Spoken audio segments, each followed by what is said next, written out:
Hello दोस्तों, आज की इस वीडियो में आपका स्वागत है। आज मैं आपको अर्धवार्षिक का पेपर बताने वाला हूं, विज्ञान का कक्षा 10वीं का, जो कि होने वाला है। ठीक है, अभी आपका पेपर स्टार्ट होने वाला है। तो देखिए यहाँ पर समय 3 घंटा रहेगा और यहाँ पर 80 मार्क्स का पेपर रहेगा और 20 अंक का प्रैक्टिकल रहता है। तो चलिए स्टार्ट करते हैं। इस वीडियो में आपको कंप्लीट पूरा पेपर बताया जाएगा सॉल्यूशन के साथ, तो वीडियो को लास्ट तक देखते रहिएगा। तो चलिए स्टार्ट करते हैं। देखिए यहाँ पर पैटर्न इस प्रकार रहेगा कि प्रश्न क्रमांक 1 से 5 तक जो एक एक अंक के क्वेश्चन रहते हैं, जैसे कि आपका अभी त्रैमासिक का पैटर्न था, सेम पैटर्न होने वाला है अर्धवार्षिक का भी।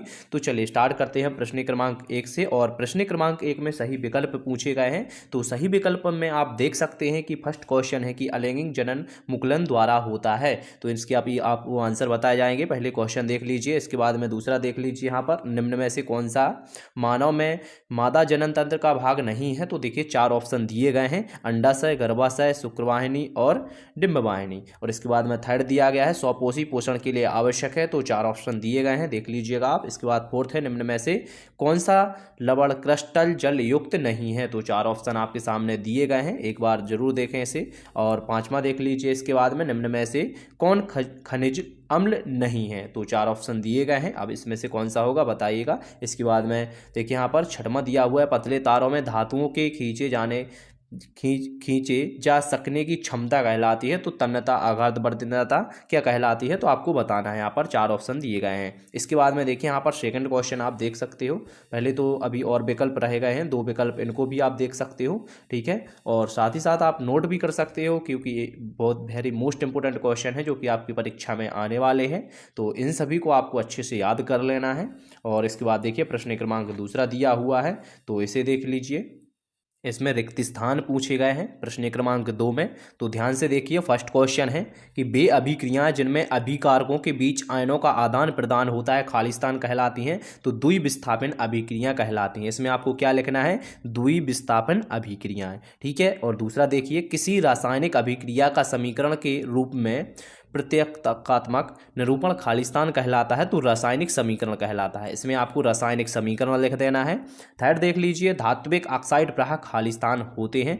तो क्षारकीय होते हैं। क्या होते हैं? क्षारकीय। इसमें आपको क्षारकीय लिख देना है। अब देखिए यहाँ पर फोर्थ दिया हुआ है, जल एक खालिस्तान ऑक्साइड है। तो कौन सा ऑक्साइड है? उदासीन। इसमें आपको क्या लिखना है? उदासीन। और 5वां देख लीजिए, भंगुरतः प्रायः खालिस्तान का प्रमुख गुण है।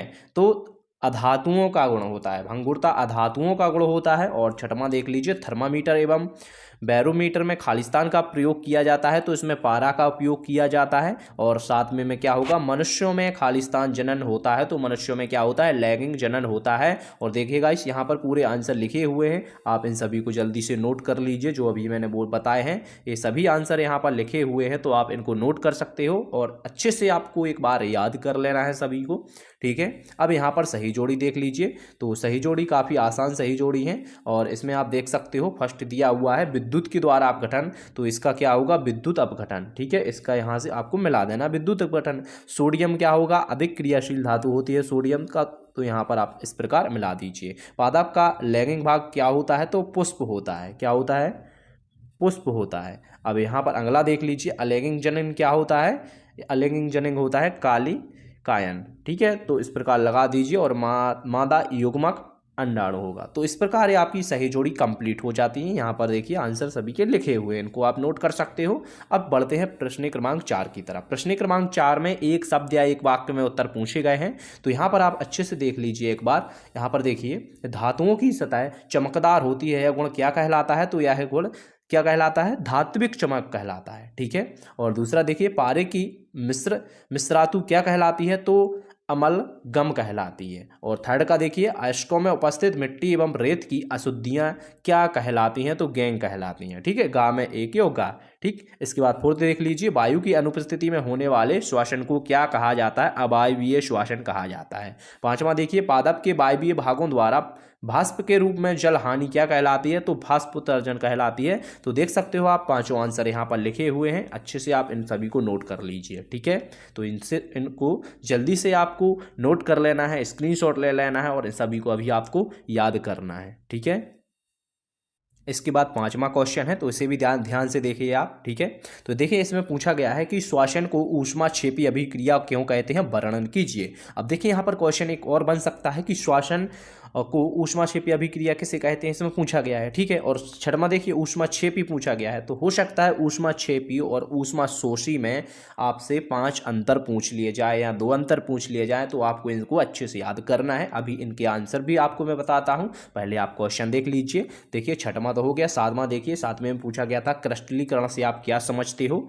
ठीक है, इन सभी के आंसर मैं अभी आपको बताने वाला हूँ। तो यहाँ पर देखिए पहले बेकिंग पाउडर एवं दावन सोडा को गर्म करके कैसे अंतर करेंगे। इसके बाद है पादप हार्मोन क्या होता है, 9वां क्वेश्चन है गाइस। इसके बाद में 10वां देख लीजिए, तारे क्यों टमटमाते हैं, अच्छे से इसको कंप्लीट करना है आपको, इसका आंसर भी बताते हैं।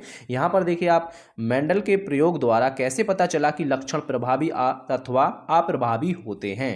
ठीक है, इसके बाद देखिए अगला क्वेश्चन 12वां दिया हुआ है, सहसंयोजी आबंध किसे कहते हैं, कार्बनिक यौगिक के मध्य किस प्रकार के आबंध होते हैं। अब अगला क्वेश्चन देखिए 13वां है, संतृप्त एवं असंतृप्त हाइड्रोकार्बन क्या होते हैं, इसे अच्छे से एक्सप्लेन करना होगा। इसके बाद देखिए डॉबे-राइनर का तर्क नियम लिखना है आपको, डॉबे-राइनर का आपको तर्क नियम का आंसर भी अभी आपको बताते हैं। और 15वां क्वेश्चन देख लीजिए, संयोजकता को परिभाषित कीजिए। तो ये टोटल 15 क्वेश्चन थे, अब आप इन सभी का आंसर भी देख लीजिए। तो सबसे पहले आप नोट कीजिए, ऊष्माक्षेपी एवं ऊष्माशोषी अभिक्रिया का क्या अर्थ है, उदाहरण से समझाइए। प्रश्न क्रमांक 5 और 6 में पूछा गया था ऊष्माक्षेपी और ऊष्माशोषी अभिक्रिया, तो इसे आप अच्छे से नोट कीजिए और आपको अभी इसे याद करना है। यदि आपने अभी तक इसे याद नहीं किया है तो अभी बैठिए कापी पेन उठाकर और इसे एक बार लिख कर देखिए, एक बार बिना देखे लिखिए, तो आपको याद हो जाएगा। ठीक है, अब देखें अगला क्वेश्चन देखिए, श्वसन को ऊष्माक्षेपी अभिक्रिया क्यों कहते हैं, वर्णन कीजिए। तो इसे भी आप अच्छे से याद कर लीजिए। ठीक है, और इसके बाद में अगला क्वेश्चन है, क्रिस्टलीकरण से आप क्या समझते हो, तो इसका आंसर देखिए और इसे आप जल्दी से नोट कीजिए। इसके बाद अगला क्वेश्चन है, बेकिंग पाउडर एवं धावन सोडा को गर्म करके कैसे अंतर करेंगे। तो इस क्वेश्चन को अब आंसर अच्छे से नोट कीजिए पहले तो आप। ठीक है, और इसे आप याद कर लीजिए। ठीक है, और very very most important question मानिएगा आप, इन सभी को महत्वपूर्ण प्रश्न मानिएगा जो कि आपको अर्धवार्षिक में बहुत ही हेल्प करने वाले हैं। ठीक है, यदि आपको अच्छे मार्क्स लाना है तो इस पूरे पेपर को आप कंप्लीट याद कर लीजिए, एक बार बिना देखे लिख कर भी देखिए, और अभी तक आपने जो भी पढ़ाई की थी, जो भी क्वेश्चन याद किए थे अपने सिलेबस के अकॉर्डिंग, उन सभी का एक बार आप रिवीजन कर लीजिए ताकि आपके मार्क्स अच्छे आए। ठीक है, चलिए अगला क्वेश्चन देखते हैं। यहाँ पर दिया हुआ है, देखिए पादप हार्मोन क्या होता है। ठीक है, यही क्वेश्चन था ना अपना। इसके बाद देखिए यहाँ पर बेकिंग सोडा वाला हो गया था ना, अब देखिए यहाँ पर पादप हार्मोन क्या होता है, तो इसे आप नोट कर सकते हैं, ध्यान से देख सकते हो, स्क्रीनशॉट भी आप ले सकते हो। ठीक है, तारे क्यों टिमटमाते हैं, देखिए इस आंसर को आपको इस प्रकार अच्छे से जमा कर लिखना है, तारे क्यों टिमटमाते हैं, 2 या 3 मार्क्स का पूछा जाता है। ठीक है, ये क्वेश्चन, तो इसे आप अच्छे से नोट कर लीजिए। और यहाँ पर देख सकते हो आप, मेंडल के प्रयोगों द्वारा कैसे पता चला कि लक्षण प्रभावी या अप्रभावी होते हैं, इस क्वेश्चन को अच्छे से रट कर जाइए। इसमें जो भी क्वेश्चन है वेरी मोस्ट महत्वपूर्ण प्रश्न हैं जो कि आप लोग कमेंट करते हो कि भैया इंपॉर्टेंट क्वेश्चन दीजिए, तो देखिए इसमें आपको वेरी मोस्ट इंपॉर्टेंट क्वेश्चन आपके अर्धवार्षिक के पेपर के अकॉर्डिंग सेट किए गए हैं। ठीक है, तो आप सभी को अच्छे से इनको क्या करना है, लिख कर देखना है, याद करना है, साथ ही साथ लिख कर देखना है ताकि आपका पेपर अच्छा जाए। ठीक है, जैसे कि त्रैमासिक का गया था।